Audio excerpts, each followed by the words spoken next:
There is a movie coming out tonight that I hope you'll see. It's about a real crisis in our public schools. It's called Waiting for Superman, and it features the man we choose tonight as our Person of the Week. Geoffrey Canada has created a bold experiment. There are solutions.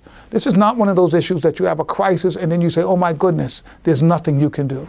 His solution, the Harlem Children's Zone, in Manhattan's historic and troubled neighborhood. What we wanted to see in Harlem was our community look like middle-class communities, where kids had health care and they were eating nutritious meals, where young people didn't have to worry about gangs and being shot and being killed. The luckiest attend the charter school in the heart of the zone. I want you to make up a problem for me. Promises Academy. What happens here is being called a miracle. Canada's poor minority students are doing as well as their more privileged peers across the country. 650 Promises Academy graduates are now in college. 20. Here's the rub. The only way to get in today 18. is through a heartbreaking lottery. And the last number? But more money is pouring in. The Children's Zone just received a $20 million gift from Goldman Sachs. And this week, the White House awarded grants to 20 communities, so the zone's impact will be felt by more than just the lucky few.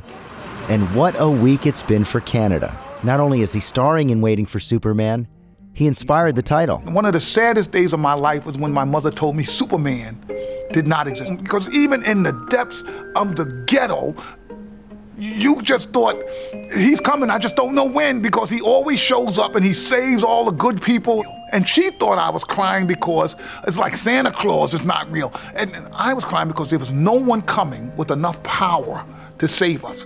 Geoffrey Canada grew up in the South Bronx, raised by a single mother who struggled. It was one of the toughest places to grow up in America. Most of my friends never made it out of the South Bronx as healthy and productive citizens. He's still haunted by their memory. One of the things that really disturbed me growing up is I felt that the adults around us just let kids perish. They didn't do anything to step in. But he steps in every day, proving that the system can be fixed if you just push a little harder and dream a lot bigger.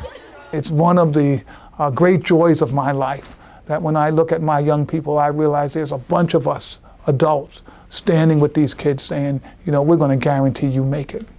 And there will be more, and so we choose Geoffrey Canada, who believes that what he's doing in Harlem is just the beginning of a dream for the entire country.